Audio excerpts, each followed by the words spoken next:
984. Just hit next. We'll go to the next one. How's that sound? Hey, you're on the air. How are you? Good morning, Burley. Good morning, Jed. Sorry I couldn't make it, Dave.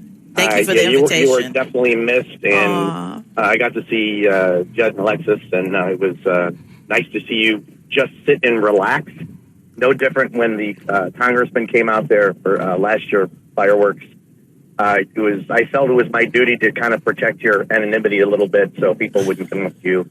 Being the international star that you are, Jed. So you know what? In a weird way, I talked to a few people like, hey, are you Jed, this and that. They never really engaged me wanted to engage on a topic or anything. And it was just a perfect day. And by the way, I did not know that Benji, is it Benji? That is Kathy's son. I did not know that. Mm-hmm. You actually did a couple times. Yeah, you probably told me, and then I went to Wampum and forgot. or California. But yeah, hey, thanks for coming out, and it was a good time. And the reason people don't engage it's kind of cool that people on the beach, they're all like-minded. There's a time and a place to talk politics and business, and on the beach isn't one of them. So that's the cool thing about the people there. And well, I'll tell you what, at the Munster Parade was a little different, where people were trying to engage me on stuff that was going on the air, and it was a whole different. Right. I'm like, hey, man, I'm out here to do a parade. But anyways, what's on your mind? No, I just want to just kind of chime in and first of all say thank you. And Burley, you were missed, and the party went very well. And that particular part of the beach is all residents. So, and from what I heard down at Wells Street and Marquette and Lake Street, it was relatively quiet, which is good. That's what it's supposed to be. It was perfect weather, and we really enjoyed ourselves. But just listening to your other callers, it's interesting how Mike from Griffiths and they immediately jump on the defense when you're right. Nobody was even talking about them, and there is a lot of fake news out there, to coin that phrase. No different when Mike calls in and says there wasn't one weapons arrest on January 6th where there was 136 weapon arrests.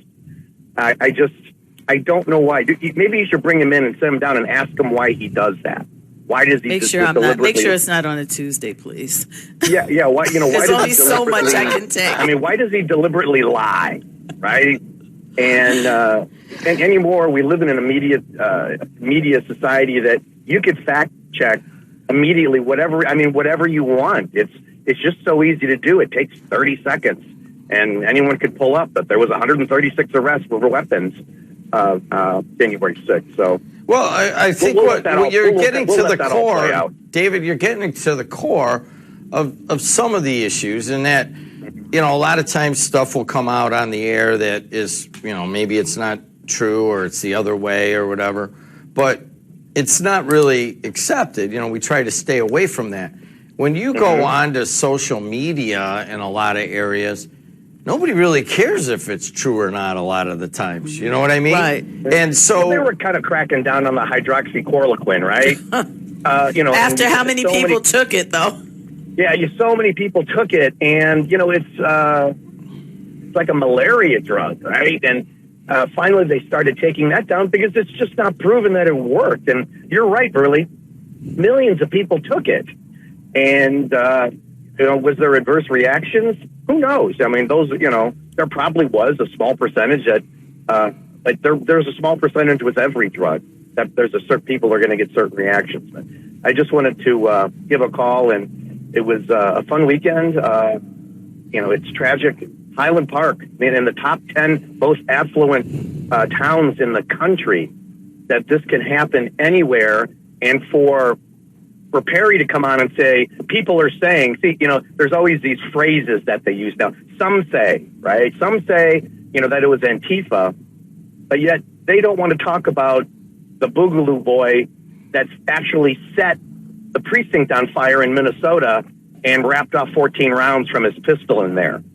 And this guy was a white supremacist from Texas. He was arrested, and he's going to be extradited to Minnesota. So, it's funny how people pick and choose. Where, I'd rather go all the way across the board and just call it the way it is and not make up anything. Well, that's why you live in Miller. Thanks a lot. Talk to you. Listen, Gary. 209-845.